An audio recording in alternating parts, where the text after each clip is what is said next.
Hello বন্ধুরা, গীতাঞ্জলি কি যে করি চ্যানেলে আপনাদের সবাইকে স্বাগত জানাই। আজ আমি খুব লোভনীয় একটি রেসিপি চিকেন কাটলেট বানিয়েছি। চলুন রান্নাটা শুরু করা যাক। প্রথমেই আমি 300 গ্রাম মতো বোনলেস চিকেন নিয়ে নিয়েছি। এটাকে আমি ম্যারিনেট করব। একটা হাফ পাতিলেবুর রস দিয়ে দিলাম, আর কুচনো পেঁয়াজ লঙ্কা সেগুলোও এক এক করে আমি সব দিয়ে ম্যারিনেট করব। আর এখানে কিছুটা আদা বাটা আর রসুন আমি একটু থেতো করে নিয়েছি, সেটাও দিয়ে দিলাম। আর মশলার মধ্যে আমি নিয়েছি নুন, হলুদ, লঙ্কা গুঁড়ো, গোলমরিচের গুঁড়ো আর সামান্য ধনে গুঁড়ো, আর কিছুটা অরিগ্যানো দিব, আর চাট মশলা। অরিগ্যানোটা আপনারা বাজারে অ্যাভেলেবেল পেয়েই যাবেন, চাইলে নাও দিতে পারেন।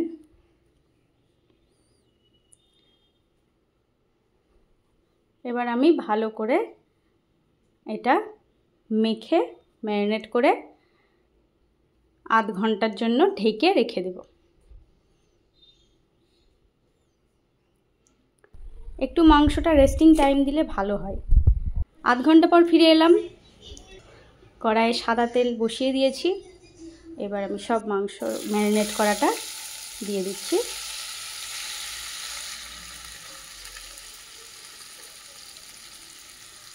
এই রান্নাটা এমনিতে যখন দোকানে খেয়েছি তখন মাংসটা ওরা রান্না করে না, মাংসটা পুরো চপ করে সেটাকে মিক্সিতে বেটে কাঁচা কাঁচাই সেটার পুর বানিয়ে তারপর কাটলেটটা করে। কিন্তু আমার ভালো লাগে না সেই জিনিসটা, সেই জন্য আমি একটু রান্নাটা করে নিচ্ছি। আর এমনিও বোনলেস রান্না করতে একদমই বেশি সময় লাগে না, 10 থেকে 15 মিনিটেই হয়ে যায়। এখানে কিছুটা আমি টমেটো কুচি দিয়ে দিলাম, সেটা দিয়েও আরেকবার ভালো করে নাড়াচাড়া করে নিচ্ছি। এই যে ভাজা ভাজা আমার হয়ে এসছে। এবার আর জল না দিতেও পারেন, নাও দিতে পারেন। আমি এই সময় সামান্য একটু গরম জল এখানে দেব, আর তার আগে একটু চিনি দিয়ে দিচ্ছি। এটা দিয়েও ভালো করে আমি মিশিয়ে নিচ্ছি।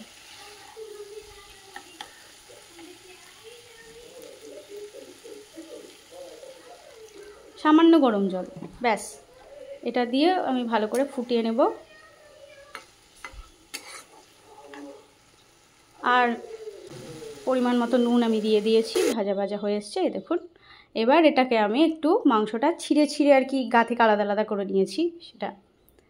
আর এটার মধ্যে আমি 2-3টে ব্রেড আমি ভালো করে জলে ভিজিয়ে চিপে নিয়েছি বাইন্ডিংয়ের জন্য। আর এখানে 2 থেকে 3টে আমি এখানে আলু সিদ্ধ করে নিয়ে নিয়েছি। এগুলো দিয়ে আমি চটকে ভালো করে মেখে নিই। কাটলেটের জন্য মেখে নিয়েছি। এবার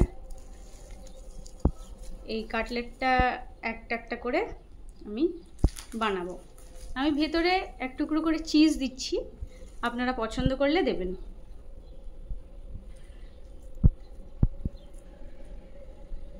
এই যে এইভাবে বাটির মতো একটু ঢাল করে নিয়েছি, একটা করে চিজ দিলাম, আবার উপর দিয়ে একইভাবে কাটলেটের পুরটা আমি দিয়ে দিব। এইভাবে আপনারা চৌকো বা ডায়মন্ড শেপ বা যে কোনো শেপ, আপনারা বরফি শেপ দিতেই পারেন।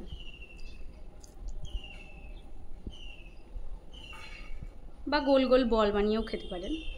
আমি 2 রকম বানিয়েছি, এই একরকম আর একরকম বল পরে দেখাচ্ছি। সব বানিয়ে নিয়েছি। এবার এগুলোকে আমি কোটিংয়ের জন্য এখানে বিস্কুট গুঁড়ো আর ডিম ফেটিয়ে নিয়েছি। এখানে আমি ওই রাস্ক বিস্কুটগুলো হয়, ওই রাস্ক বিস্কুট নিয়েছি। এইভাবে একটা একটা করে কাটলেট আমি ডিমে চুবালাম আর বিস্কুটের গুঁড়োতে দিয়ে ভালো করে মাখিয়ে দেবো। এইভাবে যদি কোটিং 2 থেকে 3 বার করেন তাহলে ভীষণ ক্রাঞ্চি হবে, ক্রিস্পি ক্রাঞ্চি হবে। এইভাবে এক এক করে আমি সব কাটলেটগুলোই তৈরি করে নেব।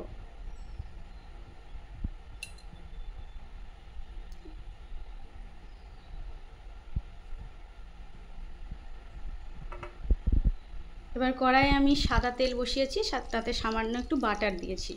এক এক করে কাটলেটগুলো দেব এপিট ওপিট করে, ব্যাস নামিয়ে নেব।